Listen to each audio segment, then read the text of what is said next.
Hey guys, welcome to Tools in 2, where we create tool reviews in 2 minutes or less. Today we're looking at the Park Tool SR1 and also their CC2 chain checker.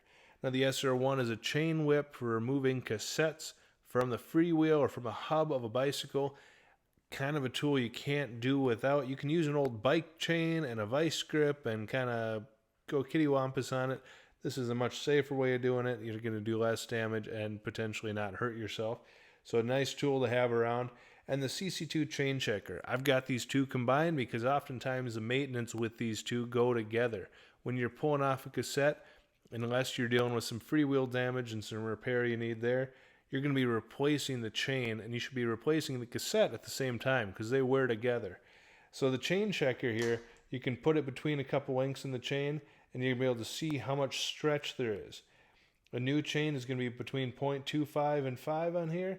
If you start getting more than 7.5, that means it's stretched out a little too much, and you should be replacing that chain because it's going to wear your drive components even quicker.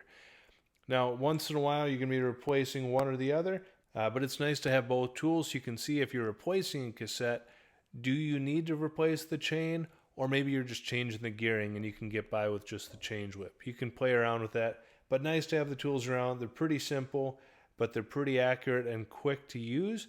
So I highly recommend if you're going to be doing some driveline repair and maintenance, keep these things around so you know when you need to repair things and when you can get by with a little bit more time on them.